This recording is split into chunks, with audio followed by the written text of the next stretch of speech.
Welcome back to the Born to Heal podcast. I'm Dr. Katie Deming, your host.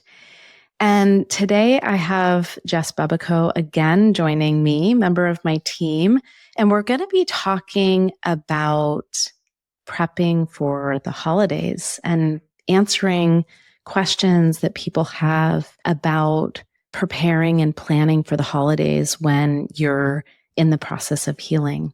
So thank you, Jess, for being here with me and asking questions that we've received. So do you want to kick this off and ask me the first question that we got? Yeah, absolutely. So how do you continue to heal through the holidays when you are actively healing through cancer? Yeah.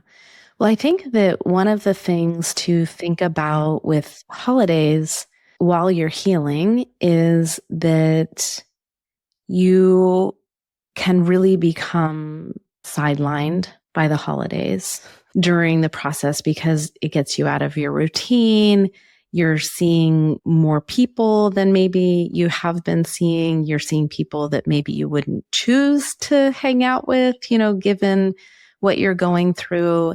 And I think the first thing is to think about this ahead of time so that you guys can be thinking about this and planning for your holidays as they come up. But if you are healing and if you are experiencing an illness that you are focused on a process of healing for yourself, it is really important to be mindful and intentional about this holiday season and know that it's not going to be like this forever. Like this is not going to be every holiday, but you may need to set some boundaries. You may need to choose to do things differently.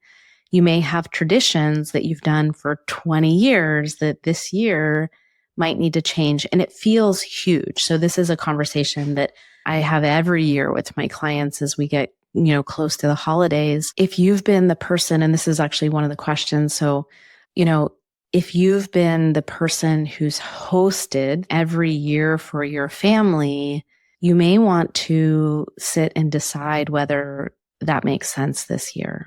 And it's not whether you can do it, because you probably can. But the question is, every time you say yes to something, you're saying no to something else. And so when you say yes to having everyone at your house and hosting and doing all the cooking and all of that stuff, you're saying no to something else. And in this case, you may be saying no to your own needs at this time. And maybe your body really needs you to say no to your family so that you can say yes to your healing. And so I think that's one thing to just keep in your mind, is that you can't do it all, right? We have finite resources and we have finite energy.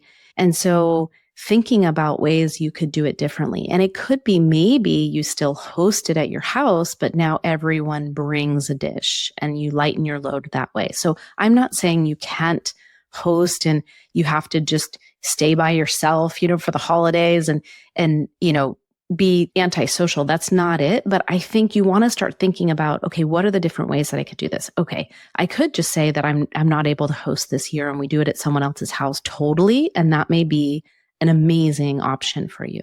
Or it may be that you have a big enough house, but you need help with everyone bringing the other stuff. And maybe you have someone who you trust who can do the turkey at your house, since that needs to be done, on site, that kind of thing. But I think starting to think outside the box, how can we break out of the traditions that we've done to make this work for everyone?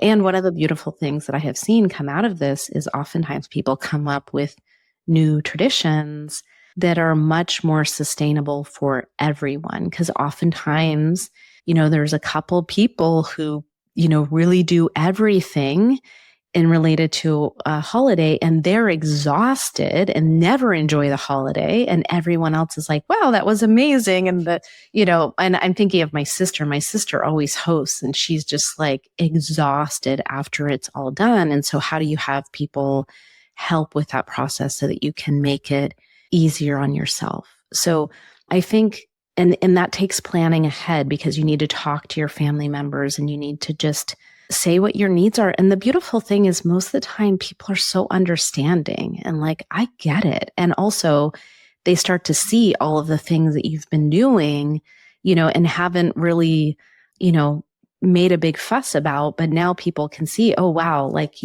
they've been handling, a big part of the burden of planning for these holidays. So that's one of the things that I would say is, if your host, and actually this is like not even if you're sick, I think we should all be evaluating this all the time. Like I think about the holidays, differently now that I prioritize my well-being and like how much do I want to do? And what is feeling good for my body. So regardless of whether you're sick or not, but if you are dealing with illness, I think these questions are really important to sit with.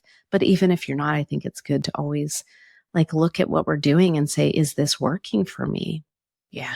They say the definition of insanity is doing the same thing over and over again and expecting a different result. So I love the idea. You pointed out kind of not looking at it from a black and white thinking perspective of I'm either going to do what I always do or do none of it and stay by myself.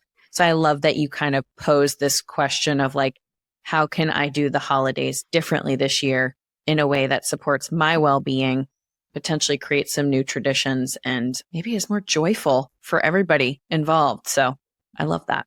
Absolutely. Okay. What do you do about family members who have opinions about food or diet? Yeah. So this is one thing to also be thinking ahead is what are you doing for your nutrition and your healing that may have an impact on that social gathering. Like if you need to eat different food, are you going to bring your food with you? Or can you think about what the spread is going to be and what pieces of things that you want to eat? And maybe it is that you feel like, you know what, for this one day, I'm fine eating whatever's there. And I actually think that all of those choices are fine. Like you can go and just enjoy yourself. It's Thanksgiving, it's a holiday, but also if you are eating a specific way and you're going to feel better, either bringing your own food or planning ahead of time, what you're going to eat. Or maybe it's a combination of you're eating most of the food that's being prepared, but then you're going to bring a couple other things. But I think planning ahead is really important. So thinking about that, like what does my body need and how do I make sure I have it on that day? And that can include water. Like, so I think most people who listen to me know I don't drink tap water. And when I go to a restaurant, I absolutely don't drink water from a restaurant. So when I go other places, I actually bring, a 40-ounce bottle of water so that I have good water. So thinking about that, like thinking about your water, thinking about your food. And then also, if you have like someone who's hosting that they might be offended or whatever, you can just prep it ahead of time by telling them, I'm eating a specific way and I'm going to be bringing some of my own food and I just want you to know that. And so that way they can be prepared and you don't have that conversation on the day of, if you know that that's going to be an issue. But the other thing is that it may come up on the day from someone who's totally unrelated. They have like no reason to have an opinion about what you're eating, but then they're going to be like, oh, I could never eat like that. Or how can you do that? Or, whatever it is. And I think one of the things is just to know that that has nothing to do with you when people bring that up. Often everyone's got their own stuff, right?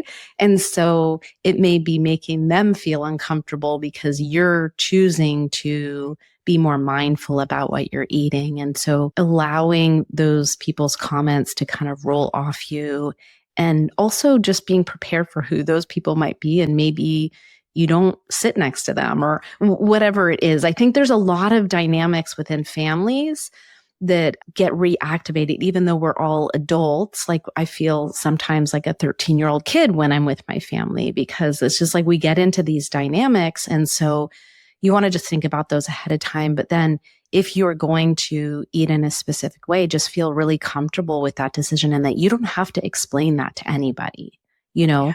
And so if someone brings that up, you can just say, oh yeah, like, I don't know, responding to them. If someone said like, I could never eat that way. And you're like, yeah, this is just making me feel really good right now.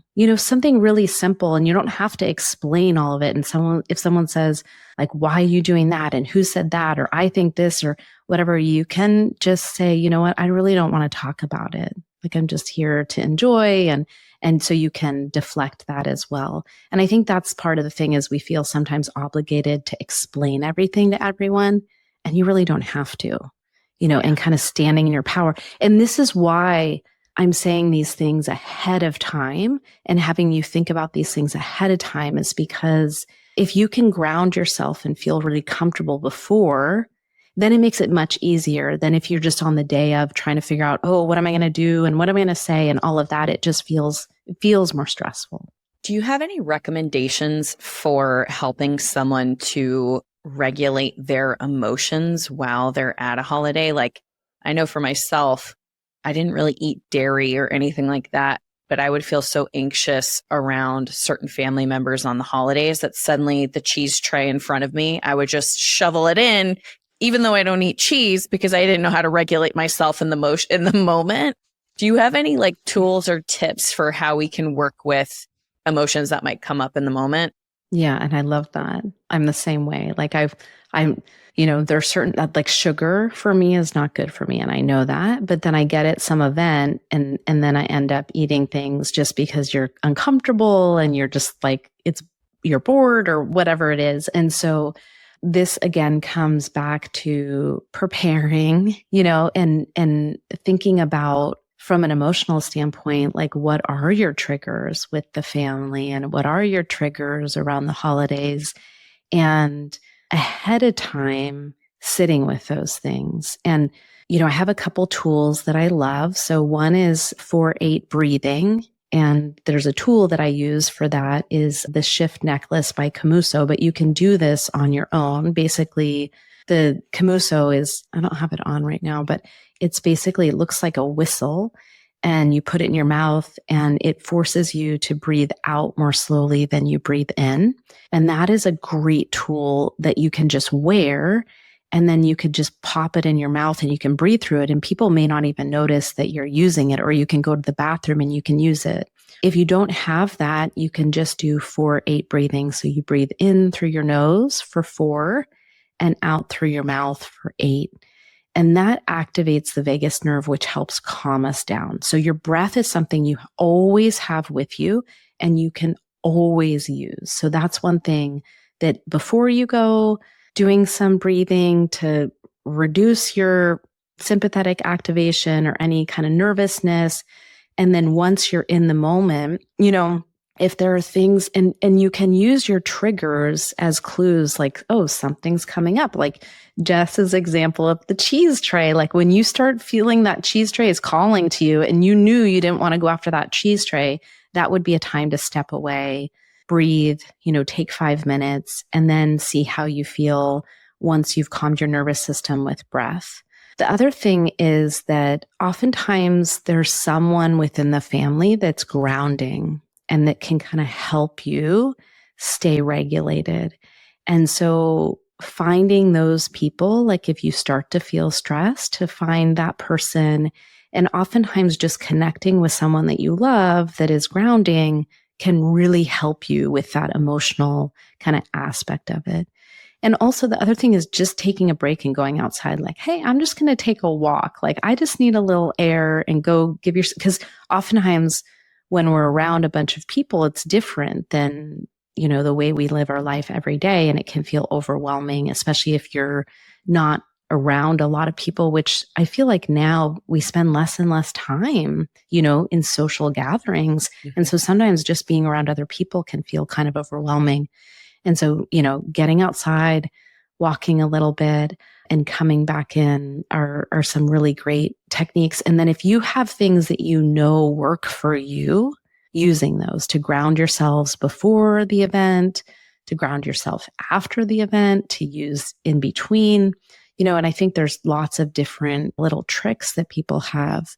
But the other thing is that I almost feel like when I go into an event like that, I think about having like myself covered in like grease or Crisco. And so Crisco is like, so I don't know, it reminds me of my mom making like Christmas cookies when I was little, right? But like, anyway, just so that you're just letting things slide off of you and that you're not letting anything stick. Because I think that, like we said before, family members, they can mean well, but then there's these patterns that can pop up that are from a long time ago, and people can say things that are insensitive or make you feel upset.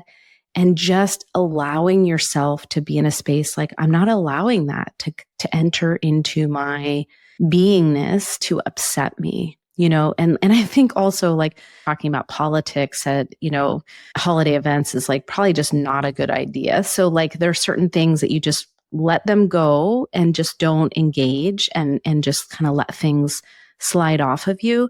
That is more important when you're healing than at other times. And it's always important for us to like let people not get on our nerves, but we might choose in other scenarios when we're feeling better to maybe engage in something or maybe to stand our ground. But, if you're not in that place and you don't want to put your energy there, thinking about yourself, just having things slide off of you can be very helpful. And if you need to set a boundary, right? And we talked about this the last time. I always think of ourselves as a little garden. And when we're healing, you've got these little tender seeds that have been planted in the ground. And then the little shoots are coming up through the ground, but they're not strong enough. And you wouldn't let anyone walk all over your garden. You put up a fence to keep them out. And so you might have to do that. Like if someone pushes you, you may have to set a boundary and just say, I'm not open for that right now. And you don't have to get into it, but you can set gentle boundaries and be clear. And actually, I was just talking with one of my team members this morning, and she said at her last holiday, she had to set a very clear boundary because one of her relatives was like all over about the food. She was eating a very specific diet at the time. And finally, she just had to say, you're either going to need to drop it or I'm going to leave, and hopefully it doesn't come to that, but if it does, you might need to put down boundaries to just say, this is not okay. And if you want me here, then, we need to put this down and that kind of thing. Yeah. I know that can be challenging to do because it can be scary, but with even what you just said, oftentimes I feel like when people are making comments about the food we're eating or if we're not drinking alcohol or whatever our choices are, it's usually way more to do with them and how they're feeling about something than it is about our choice. So, okay, I love that. And do you have any frameworks for setting boundaries or any tips for setting boundaries? Because I think that can be challenging for some people to understand like what a boundary is. So do you have any recommendations on that? Well, I think that boundaries are very personal because like some things that may not upset you or may be fine with you may not be okay for me. And so I think, and there's also a difference between people can trigger you, right? So like people may say things to you that may trigger you that you don't necessarily need to set a boundary about, so it's one of those things where you have to look at, okay, what are the things that I can't have right now, and being clear about that and realizing, and that's why I talked about the like, thinking about Crisco or something to let things roll off you, because there are going to be things that you're maybe triggered by, but you just need to let go.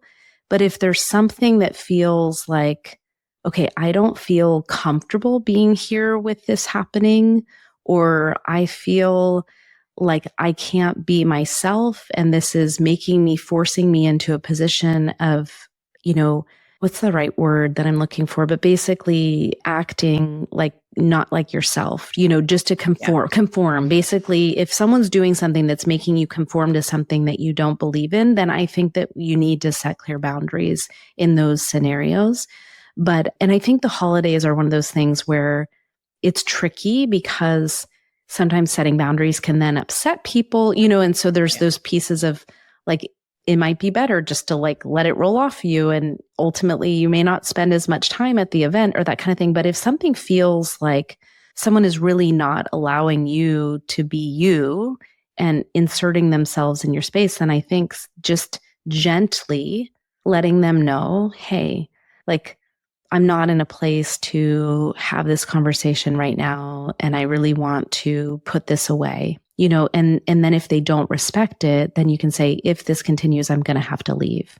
And I think it's like number one with boundaries is you state what your need is, and then the second thing, if they cross it, then you do something about it. And I think this is the problem, is a lot of us are like, we say, if you do that again, I'm going to do this. And then we don't do anything. And like, that's not boundaries. That's basically you're teaching them to like run over you. And so if you're going to set a boundary, you need to be prepared then to follow it up with action if someone, crosses over that boundary. I love that. This is like kind of like creating your own like holiday playbook, if you will, to be able to say like, okay, maybe my two boundaries are like food. I absolutely am not going to compromise on my food and what I'm going to eat. So if anything comes up, I'll set boundaries around that. And maybe, I don't know, leaving early. Yeah. Whatever those things are that you're like, these are my hard, absolutely, like, I have to make this commitment. Because ultimately boundaries are really about making a commitment to yourself. Yeah, boundaries absolutely are all about what you need, not necessarily about anyone else. But actually, you just brought up a good point in general, Jess, is that telling people that you may not spend very much time is a really good idea, because then you set the expectation that you won't be there for the whole time. And then if you do, it's fine. But then that way you have an out, and you just, are giving yourself extra space around that. So that's one thing that I think is really helpful. And then the other thing, and I know this wasn't on our list of questions, but it is something that I want to bring up, is that, the holidays can actually be quite hard for people, because just depends. Like, it could be that maybe you lost someone in the past year, or maybe there's a change in your family dynamics, or maybe because of your healing, you've already set some boundaries, and the boundaries that you set means you're not going to be spending the holidays with your relatives. And so I want to bring that up, that it may not even be about going to events. It may be that you're alone, or it may be that you're doing something totally different for the holidays, and it feels less normal, and I think that's one of the other things to recognize, that the holidays can be big triggers for loneliness, or feeling disappointed about where your life is, or, a lot of different loss emotions. And I remember feeling this in 2022, my first holidays after I went through my divorce, and I didn't end up going down to be with family. And it was just me and my kids, and it was so weird. And I was just like, wow, it just feels very lonely and different. So then it brings up like a lot of emotions in a different way than you might be triggered by family members, but hard nonetheless. And so that's one thing to think about. If things have shifted for you, or if you don't have family and you don't normally celebrate with other people anyway, thinking again about how you can do the holidays in a way that makes it fun for you. Like, how do you think about, okay, like if it's just me, do I want to even cook Thanksgiving? Or maybe I want to go to a movie instead, or maybe, and make it so that it feels special for you in whatever way that is, and creating kind of a little holiday of your own making, and not having it to conform with what everyone else is doing. I think that's another piece. And just to know that the holidays can feel sad for people, especially if there's been changes in the year before. Yeah. I love that idea. I'm spending it. I'm not going home to Connecticut this year. And I said to myself, I'm like, I'm going to volunteer at like a soup kitchen or something like that, and see Wicked in the evening, and maybe talk to my neighbors and see if they want to have like a lunch together or something. So I love the idea. I think it's so easy to think black and white around the holidays. Like, we always do this, or I never do this, or whatever. But actually getting creative and asking new questions can be really, I think, powerful. So we have one last question, which is, how do I talk about my diagnosis with family members? Yeah. Well, I think this one is, again, a very personal decision. You may choose not to talk about it at all, and maybe you haven't shared very much with your family members. And so, again, I think thinking about it ahead of time, and, maybe that you have a few people that know, but not everyone knows you may say to those people, like, I just don't want to talk about it. I don't want to bring it up if that feels true for you. But I think the thing to really think about here is that this is all about what feels supportive for you. It's not what satisfies other people's curiosity. And so if you don't want to talk about it, you just say that. And this may be one of the things that you really set a boundary about, is you just say, I don't want to talk about that today. But the other thing that you can do is you can also be very general. Like, I'm healing, or, I have something going on that I'm working on. And it doesn't even have to be the big, thing that you're working on. It could be there's like, another piece of you're working on your nutrition and getting yourself healthier. And you could just say that. You don't have to give everyone what they want, and all the details of everything. And so I think thinking about that ahead of time of like, okay, what do I want to say, and how do I want to say it? Or do I want to just not bring this up at all? And so letting the people know who do know, hey, I'm just not interested in talking about this on this day. But it's, this one can be, I think, tricky for people, because in some ways it's nice to have the support. And then in some ways it can feel overwhelming to get the support. And especially at an event where there's, lots of people and that kind of thing, and not everyone knows, or whatever it is. So, and I think it just depends on your own decisions prior to that about who you're telling. But this brings up a good point, is that your health journey is nobody's business. Nobody's. And so nobody has the right to know what is going on for you and your body, and even family members. And so really being able to think about that. And this is not even for the holidays. This is just in general. Like, I have some clients who choose not to tell anyone. They just don't want that energy coming into them. They don't want people feeling bad. And then other people are like, they've been very open and they love having, the support of other people. And it's been like a healing experience. And I think that there's not a right way to do this. But as you're going into the holidays, I would look at the way that you've handled it up to this point. And if it's working for you, then continuing those decisions and then setting up boundaries around that could be really helpful for you. And I think the other thing is to note is most people want to be helpful, but a lot of times it's not. So this is one thing actually that comes up quite often, is if you're, open about it, and there's going to be some family member who's going to come up and tell you some terrible story about, oh, I know, Aunt Jane had a sister, and she had that type of cancer and she did terrible and she died.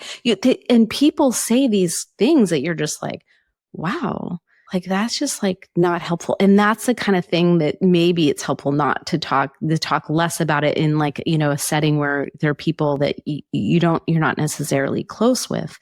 But when people tell you that kind of story, it's okay to say, like, that's just not helpful for me.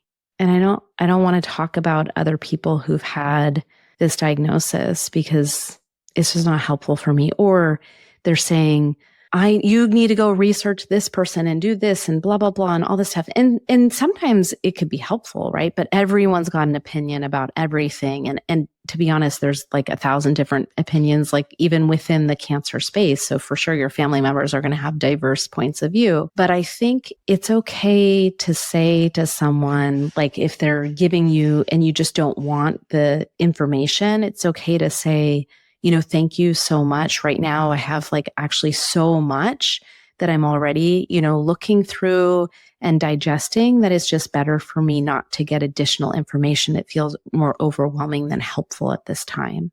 And that I think is just easy language that can help them understand. It's like, it's overwhelming. And honestly, I have this because every day I have new people coming to me about some supplement that they make or some new treatment or some water device, or literally.